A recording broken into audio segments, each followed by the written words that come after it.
Whenever Meghan Markle and Princess Catherine are mentioned in the same conversation, comparisons tend to follow almost immediately. From fashion choices to public appearances, every detail gets closely examined by royal watchers and the media. But lately, a new narrative has been circulating online. Are these similarities just coincidence, or is there something more intentional behind them? And why is there one topic, according to commentators, that Prince William consistently avoids discussing? Let's break down what's actually being said and what's speculation. The comparison between Meghan Markle and Princess Catherine isn't new. Both women are highly visible public figures connected to the British royal family, and both have had global media attention focused on them for years. Because of that visibility, even small similarities tend to be amplified. A similar outfit, a shared designer choice, or overlapping charitable themes can quickly turn into online debates about influence, inspiration, or imitation. However, in most cases, these comparisons are driven more by public perception than by any confirmed connection or intent. Fashion trends, stylists, and event protocols often naturally lead to overlaps, especially within royal and celebrity circles where certain designers and brands are frequently used. The copycat narrative usually emerges when two high-profile figures appear to make similar choices within a close time frame. In the case of Meghan Markle and Princess Catherine, this has included discussions around outfit colors and silhouettes, public engagement themes, charity messaging, or advocacy, focus formal event styling. But it's important to note that similarity does not automatically imply imitation. Royal fashion, for example, is often influenced by protocol, occasion, and long-standing traditions. Designers also frequently dress multiple high-profile clients, which naturally creates overlap. Still, online communities tend to interpret these coincidences through a competitive lens, even when no competition exists publicly between the individuals involved. One of the biggest drivers of this narrative is media framing. Headlines that suggest rivalry or comparison tend to attract more attention than neutral reporting. As a result, the Meghan versus Catherine storyline has become a recurring theme in royal coverage, even when official royal communications remain strictly separate and non-confrontational. Public perception also plays a major role. Supporters of each figure often interpret the same event differently. One side may see inspiration, while another sees imitation. This dual interpretation fuels ongoing debate, even in the absence of clear evidence of intentional copying. All right, here's a story that's not going to allow you to decompress, I'm sure. Gardening, baking, and more. All the times Meghan Markle followed in Princess Catherine's footsteps. I think that this is kind of an easy thing to write. So I usually skip over stories like this. But Rupert, to see them side by side, to see line by line how much Meghan Markle has tried to embody the Princess of Wales's brand that she's cultivated for how many years now? Over 10. Are we talking? It's over a decade. Well, 2016, yeah. How long have they been dating, Harry? Well, no, before I they mean got married? the Princess of Wales, not Meghan. Meghan just Yeah. pops up and throws things out there as she goes. There's no method to the madness. Whereas with Catherine, she's been carefully sharing things with us for over a decade. She's been carefully, she's just so thoughtful in the way that she shares information about herself and her family with us. Whereas Megan's like, love me, love me, like me, like me. I do all these things. But let's just take a look really quickly at this wild list of some of the things that are some of the examples that the Inquirer gives.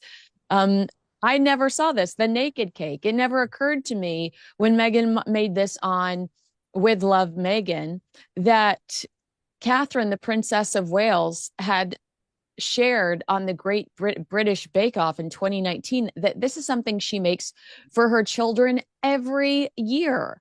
I mean, that's a little suspect. Then we have party planning. Meghan does an episode of With Love Meghan where she is an event planner. It doesn't occur to me that Catherine's mother had built an entire empire with party pieces. The jam, apparently, the Princess of Wales gave jars of jam to everybody for Christmas back in 2011. Uh, Queen Bees, Catherine has had bees in Norfolk since 2021. And here's Meghan on With Love Meghan trying to become the queen bee. Gardening, I mean, you can talk to us about how universal gardening is. That one doesn't necessarily stand out to me as much. But when you look at those pictures, when you look at the side by side, when you read or see those things together consecutively, it's a little weird.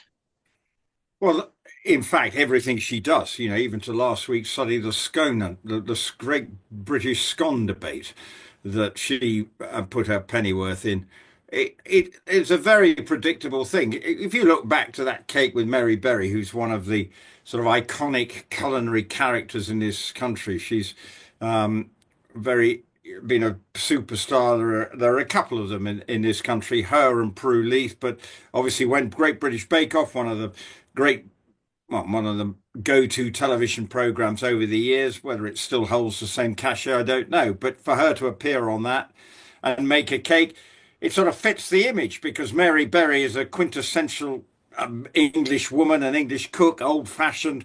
Nothing too fancy. It's belt and braces. It's how to make your family life good, and she does it with a lovely charm. And then you get Kate coming along making a cake. Lots of people do it.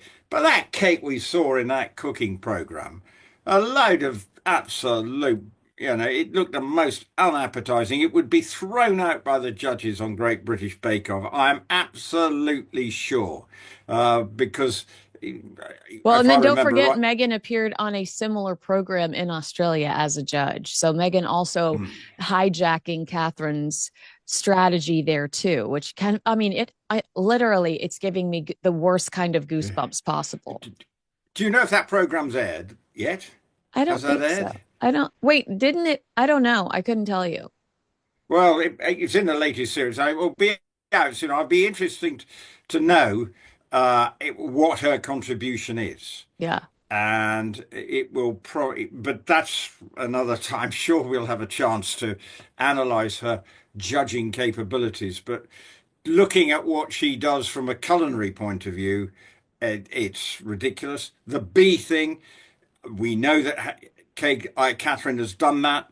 We know all the other stuff, making jam. Lots of people make jam and give for friends. I mean, I give away red currant jelly, and I'm nervously waiting for my red currants to ripen so I can pick them and hopefully have a nice vat of red currant. And I do give that away as gifts because red currant jelly is rather nice with lamb, and I think is a nice gift to give to people. No, I don't. I'm a bit like I don't make many. So, and I always I have feel a, like if you look at the dates associated when Catherine is documented as, okay, the holiday, giving jam away for the holiday in 2011 or whatever the date was, it feels like something Meghan easily could have Googled, despite the fact that she claims she doesn't Google this family. She could have Googled in an attempt to try to persuade people that are no longer a fan of hers that, look, she's just like Princess Catherine. It's just a very bizarre. She's a California girl. She's barefoot. She's pursued the entertainment industry her entire life. I'm not buying these hobbies that she claims to have. I feel like it's a cultural appropriation. She refuses to enter your country again unless she has to, thanks to British Airways to get home from Geneva. But she's kind of hateful about the United Kingdom, yet everything she sells on her website is an ode to British culture. this is the hypocrisy that drives me mad. She wants to look like the ultimate princess and member of the royal family, yet she's not. She wants nothing to do with this country. And that is the frustrating thing for everybody. Why does she want to play this English rose when she can't stand the place and everything it stands for? She doesn't. She thought she could charge in and be the great changer of the royal family, but instead she just ruined everything that she got involved in. And now, why is she hankering for it? Is it ultimately it's because that's the only thing she's got to sell? Hmm. Because otherwise, she is someone Irrelevant. irrelevant. And like so many people in Hollywood, desperate for fame, but actually doesn't have the talent to match it. Hmm. You know, everything she's just basically throws out darts and hopes something will land. Right. Well, these darts that she's been throwing out over the last couple of years have been a series of horrible, damp squibs. Nothing has really resonated outside a very small coterie of people. And that's It's my anticlimactic is how I would. It's just so disappointing considering where she came from. Like I saw, she announced these new special edition matches, which the internet thought was just hilarious because this is the woman that burns bridges left and right. So she announces these that she's got these special edition matches. And it's like you left the British royal family to promote matchbooks. That really did take the biscuit. When I saw that, I said, "You are hawking matches. I can go and buy some matches anywhere." Yeah. And who in the right mother of whatever wants to have a box of matches with as ever on them? I Right. mean, what do, Burn every bridge. Have no friends or yeah, family left. I mean, I'm sorry. And these candles, with the scent of whatever, I no idea. I don't know whether you've had the chance to sniff these candles. I Oh, no, haven't. thank you. No, thank you. Well, I'm always curious I did because, try her rosé and I hated it. well, you're not the natural person. I That's could give true. you I don't think you're a wine drinker by trade. I'm not. Whereas, Well, I've become close to Harry Cole, and so my alcohol consumption has increased immensely thanks to my friendship with Harry Cole. But okay, I did not like the rosé when I had it. what I'm saying here is that it is ridiculous that she's hawking matches. Why do we need candles? It seems very expensive, these candles. And I don't know. I'm trying to understand. Yes, brand names are important. People think whatever brand name it is, and Holland Cooper or whoever it is, But they're as always ever trying is to nothing. As you're right. nothing. If it's Chanel, if it's Yeah, Louis Vuitton, if it's yeah, I don't, I don't. But as ever, it's not. It's American Riviera Orchard was a much snobbier sounding name, but she couldn't use it because she didn't own the trademark.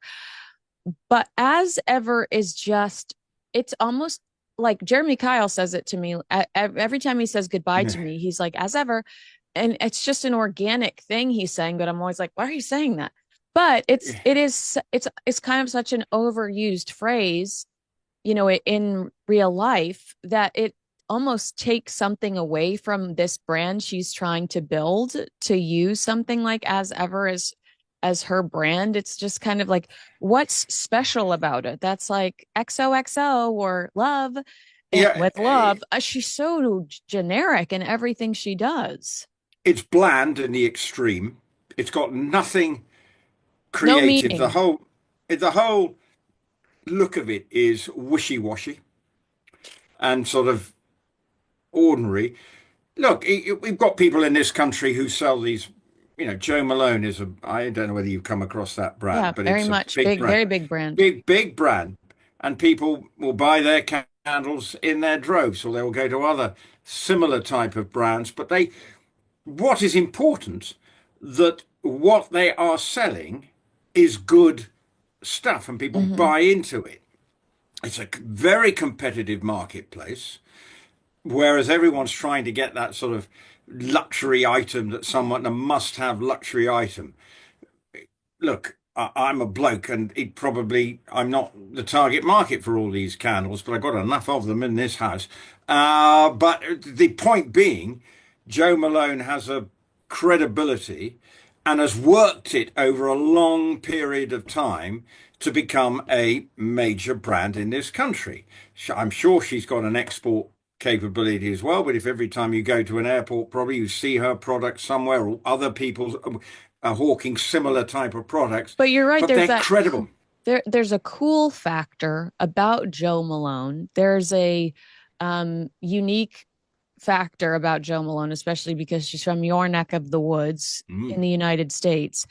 But for Meghan Markle to sell such an expensive candle with nothing behind it except for the fact that she was a duchess for 17 months because she's no longer a duchess, she quit her job. I think I don't think that that's enough to justify the price tag because you can only get these matches for free if you buy one of her incredibly expensive sets. One being like the $260 candle set, and Well, I haven't used matches in so long. I have an electric one that I have to plug in, and I well, love that, and I love that one. But you know, if Meghan was promoting, because a lot of these candles can give you they say a lot of the candles that are just on the shelves um put horrible fumes in your lungs. Like if she was promoting that it was like a non-toxic candle or anything to give it some sort of oomph. But literally well, the only special thing about this candle is that it was made in a warehouse that is associated with her somehow. I'm sorry, but like still not worth $64. it's not worth it. And this is, as I say, it's a competitive marketplace, and isn't she supposed to be resonating the smell of their outdated home? Which isn't that part of the selling? That these are the smells that evoke her home and what she's created that Well, resonate with Robert, her and her it's family. worse than that. It says it's the smell, like her wedding day smell. You and I both remember the stories that came out, how she thought that Windsor Castle smelled damp, and she Oh, wanted there to be oil infused things all over because it yeah. smelled funky. One of her suits coworkers came out and said it's that the wedding day smelled like sewage. Well, Like, if I remember rightly, it was a very hot day, and there were a lot of sweaty people going to that wedding. If I well, remember rightly, starting with Oprah Winfrey because yeah. Well, it was a hot day. It's an old chapel. I think she wanted to defumigate the chapel because it didn't. Yeah, get a life. And so the point being, that is where we're coming from. We're dealing with someone who's not embedded in reality yeah, dude, that's so and had a true. delusion around that wedding. She had delusions of grandeur that were way above her status. Yet we, at the time, all embraced what was going on. I remember covering it and saying, this is a landmark moment, and we We should. love her. She's Well, great. we look forward to this bringing a breath of fresh air to the even though it stank in St George's Chapel, to the royal family going forward. Unfortunately, it unravelled with a Usain Bolt-like speed Yeah. so quickly after that, and the need to get away and then playing the full victim that they were escaping. I mean, they make themselves sound like the worst kind of refugees. I mean, this is the thing that annoys me. There are people genuinely escaping from troubled situations. What were they escaping from? They had everything. Right. They On their just, free on she their was, Tyler Perry funded freedom flight. yeah, Yeah. oh, You're I'm absolutely playing right. this.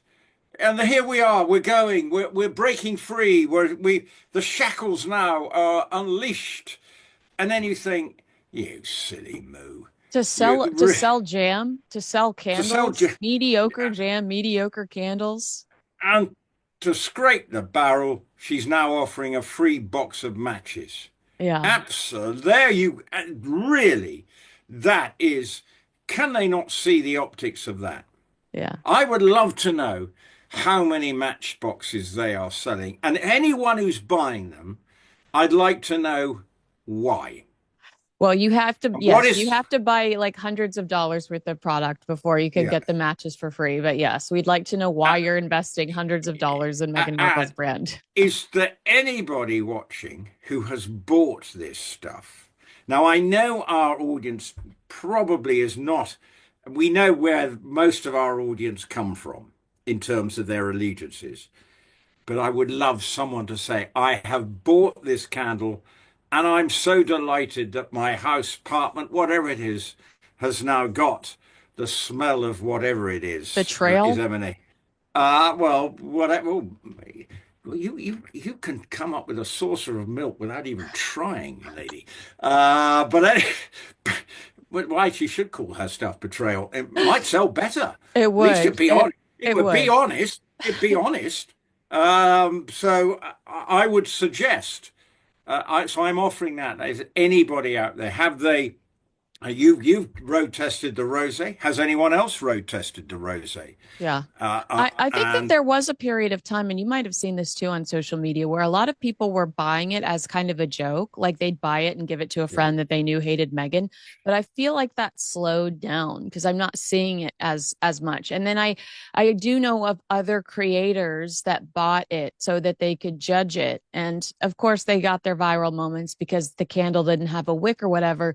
But I refuse to do that because I'm not going to put any money in her pocket. I sure. received the rosé as a joke gift, and I appreciate a good joke, but I'm not going to put any money in her pocket voluntarily. I'm not going to do that. So Uh, I would be surprised if if a lot of our audience had spent any money there because I feel like they're kind of in the same boat as myself, where they realize that any contribution to her encourages her, even if you are going to make a piffy video. And they don't want to encourage her anymore because she's proven that she's going to continue to take advantage of this family that she's been so hateful towards the last 6 or 7 years. but is there the fact that she's hawking this stuff suggests to me there must be some sort of audience for this. No, I think Or, that there are people I'd love to see their IQ, but I do think that there are some people that tolerate Meghan Markle and that like Meghan Markle. They are, I think that they bought into the racism allegations. They feel like they're protecting her. They feel like they're encouraging her because she has to win because the royal family's racist.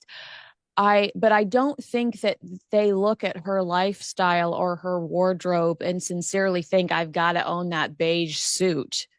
My life will change if I own that beige suit. I just think that she very cleverly, although maybe in the moment, but historically, I think that we're going to judge her differently. I think very cleverly she took advantage of something that was happening culturally in the United States, which was George Floyd over here. Even people where you were taking to the streets over George Floyd. And she tried to use that to prop herself up and start the retelling of their story, which even she's doing today with these candles, rewriting history with these candles. No, we know you thought the chapel stank, and now you're releasing candles that are supposed to smell like the chapel. You know, that was the beginning of her rewriting history. And I do think she captured a very specific audience in that. But most people, once they did their homework or the common sense kicked in, realized that there was not a lot of truth to her truth, in is my she opinion, making money? allegedly. Is she making money at this? Do you think? I don't think so. I think that she's not making enough money. Otherwise, she wouldn't be trying to slam together all of these all of these little gift sets and things like that. I think that that's an attempt to move more product out of the warehouse. A lot of these products look suitable for the sort of second-hand market stall that you'd TK see. Maxx. TK Maxx, dude. Yeah, or Poundland, or there's nothing commendable about them because I think the packaging is tacky. And when we go back to the good brands, yes, this stuff I think is sometimes you think, oh, that's eye-wateringly expensive for a piece of wax, but a lump of wax. But what do I know? There is a huge business in this, and obviously she sees herself as the future Martha Stewart and lifestyle guru of the United States. and there's more likelihood you becoming the lifestyle guru of the United States Can't even than Meghan boil Markle. water. Can't even boil water. Oh, And that is well, the what you do truth. is you have a thing called a kettle, and you plug it in and turn it on, and then hopefully it turns off automatically. So even you might be able to manage that. Oh, don't tell me when it comes to food, it's as I know a lot of Americans do. They go, "I'll just have another takeout." Oh, Is that? I'm a microwave queen. Well, they're ping ping. Yep. Pierce it 3 minutes later and eat on the hoof. Right. Something like that Yeah. anyway. Well, eat, and I'm sure it's very healthy microwave food in Oh any yeah, I'm case. sure. Yeah. Anyway, whatever. But the point being, for Meghan, I just see that what she's hawking is not quality. Yeah. And that is the thing that annoys me. And it actually reflects on the things like that TV program, the cooking program, didn't have the quality that reflected her intentions or what she thought she wanted. It was almost, now we look back and it's sort of almost got a joke element to it because it's Parody, a been so parody. a Yeah. parody. It's been lampooned so much. The other things that she's done, just the podcast, again, all this insular narcissism is creating a negative. Now, one day she might come up with something that absolutely sells off the uh, shelves and is something that people want. But It'll be a that's takedown of the British royal family as disguised as an autobiography, in my opinion.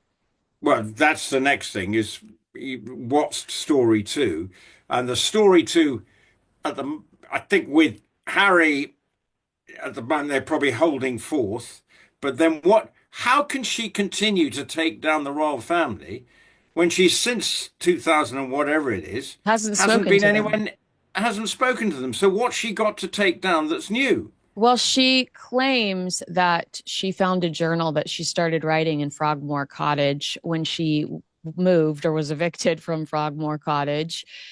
She claims that she never had to sign an NDA. To me, you make comments like that in the press because you're firing warning shots. Do you not agree? I think they must still be worried that she will try and tell her truth again.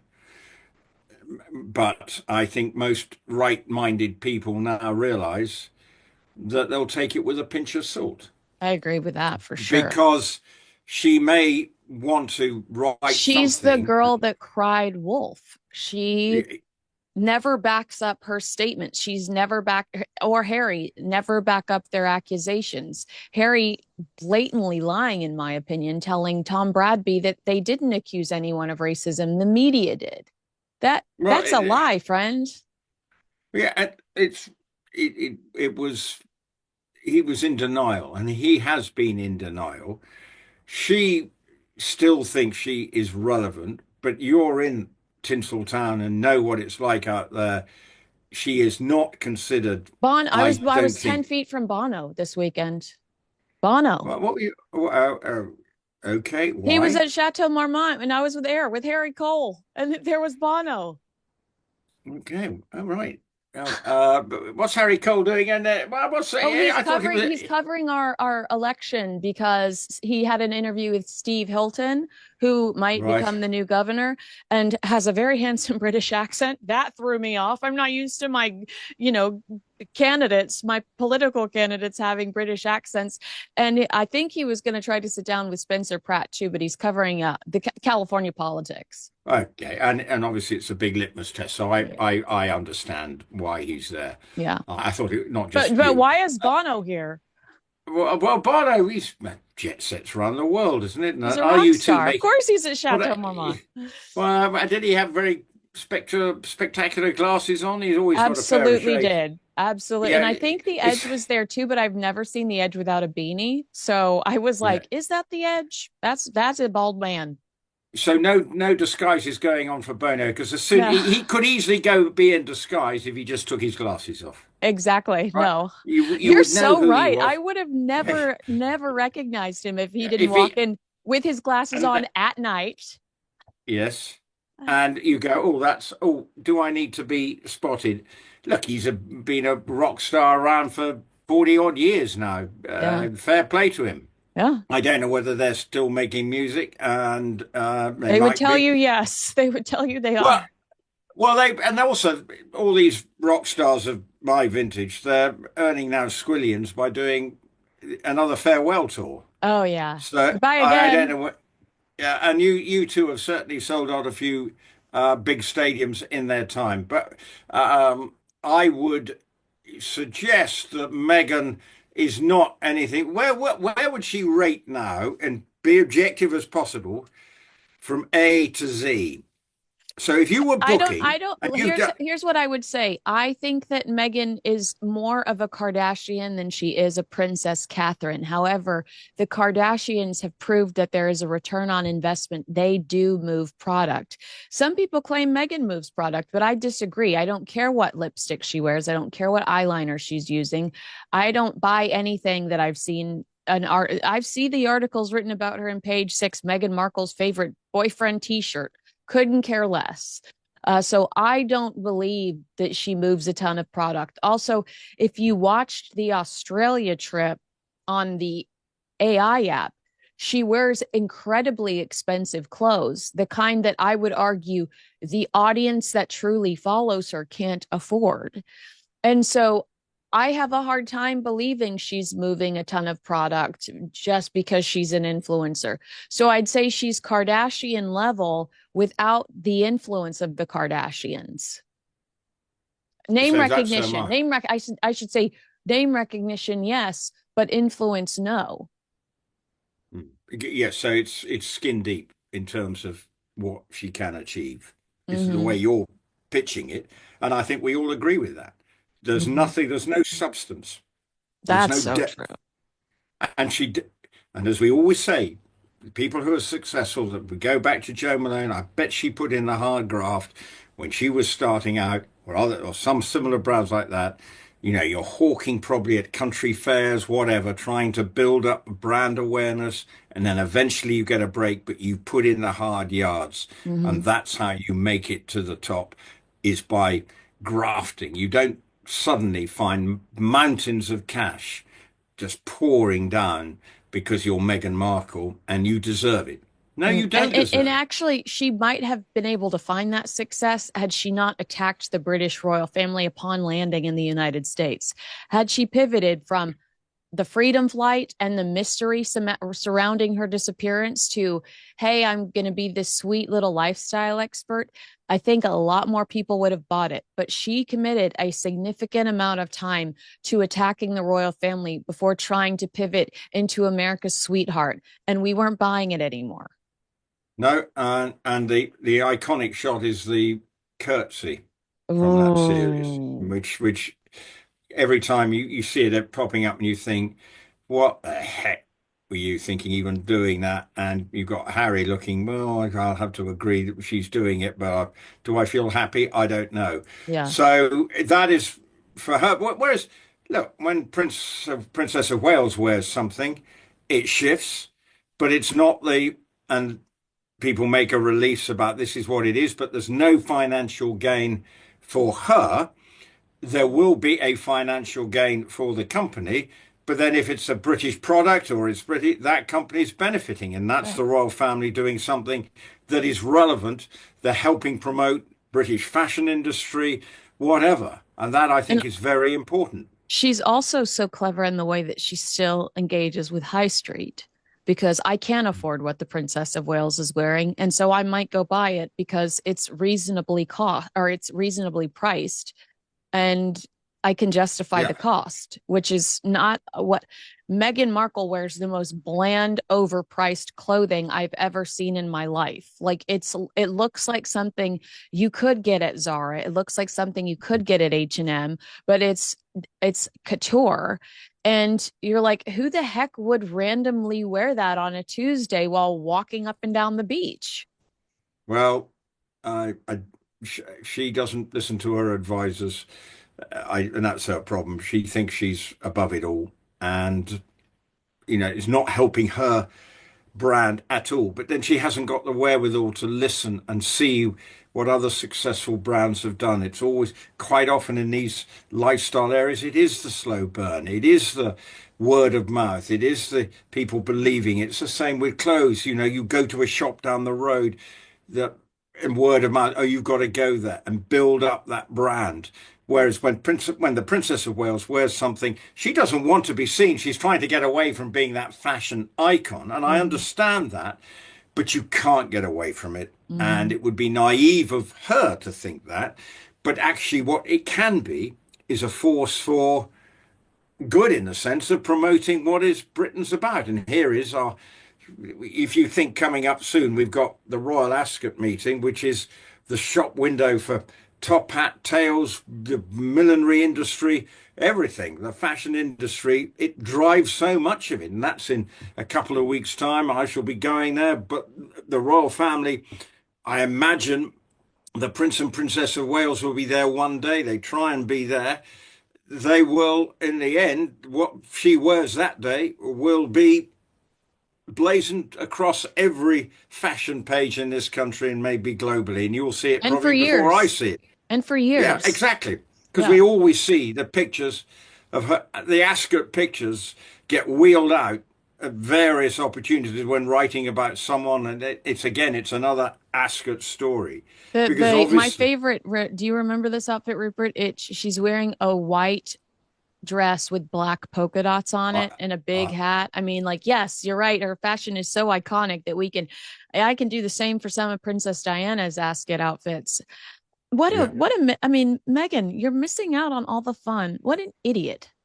Yeah, and then she could have been, I think she went to Ascot once, but that is something that is a bit of fun. You have fun. You go there, you meet your friends. You see it when William's there. He does engage with his friends and other members of the royal family. Zara's never to be there with Mike, and other members of the royal family look to me as if, okay, it's the king's private party with Yeah. 80,000 people there on It's a so few fun. days. It's so It, fun. it, Yeah. is, it is, and it's been part of my working life for a very long time.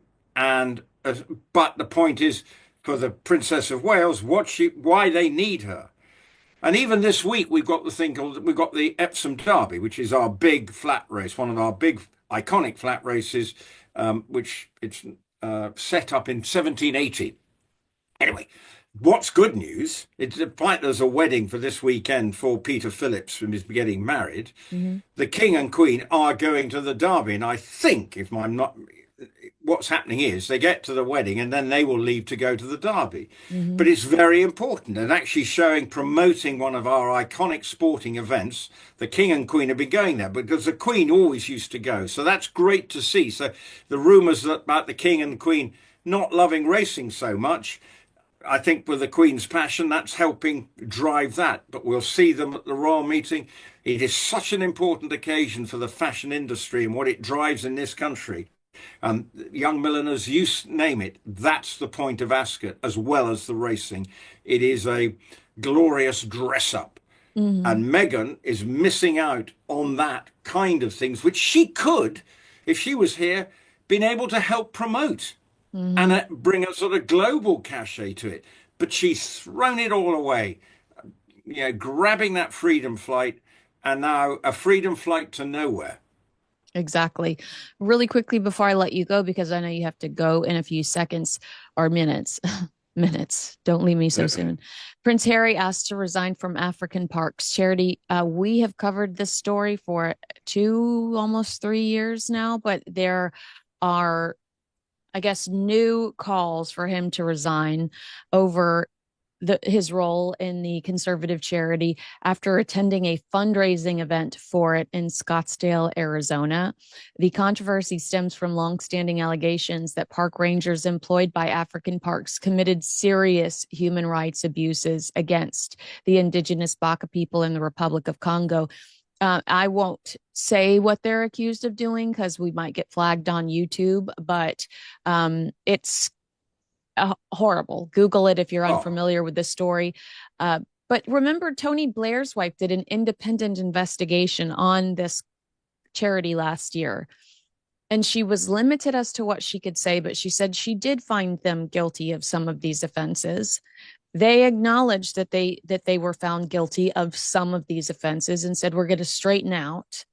But there is a real lack of transparency. And I think that that's one of the issues that feeds people's anger, like Survivor International, who's really angry with Prince Harry, that feeds that hostility towards his association with this charity. Do you have an opinion on that?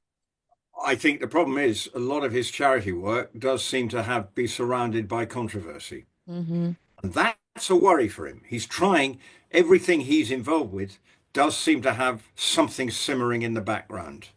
Now, I don't know the full extent of these allegations, but I am aware that some of them are horrendous, some of the behavior of what was going on, but we don't. But the fact is, we've had the fallout from Centre Bali.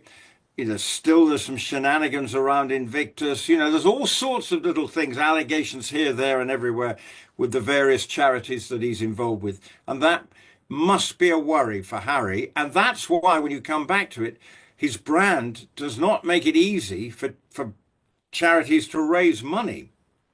And the allegations surrounding African parks, which, if proven, would be absolutely horrendous. Now, we know the Republic of Congo, is a very troubled land. There's a lot going on there it's very complicated and nasty in places. So it's a tough one. But if he wants to make sure he's the great moral arbiter, then he needs to sort it out. And he surely should be wanting them to sort it out, to get any of these allegations dealt with and then move on. But while they still hang over this charity, then it won't be very easy for them to do that. Well, remember when he was talking to, I think it was during Spare Media, he said to one of the reporters regarding his family and them not defending Meghan Markle that silence is betrayal. And he refuses to acknowledge this story in any way, shape, or form, other than to say when he was made aware of it, he passed it on to the higher ups. End of story. Say that it's unacceptable. Say that you're going to do everything in your power to stop it. Say that you're horrified by these accusations. Silence, okay, let's pretend silence is betrayal. Then you're just as guilty of it. Why does it only matter when it's your wife? Well, this is the problem. And he's rudderless at the moment. There's no two ways about it. He doesn't really seem to have anything that he can cut his teeth into with conviction. And that might be frustrating for Meghan, because what's he doing? What has he got that is making him, he's in his early 40s, what's driving him forward? Or is it just a continual bitterness towards members of his family and the way he feels that he and his wife have been treated? I don't know. But he's a lonely soul. And it comes back to our original point when we were talking about Prince William, the importance of having that close-knit group of friends that you've known all your life, who can cut through the rubbish and just say it as it is to you. And that's what William wants. He wants people who can behave normally. He can trust them. But with Harry, these friends have been discarded with a contempt as a result of his wife not necessarily liking them, because obviously some of them were pretty wild, and the hijinks and everything was it was pretty in the when he was in his 20s, he was a wild kid.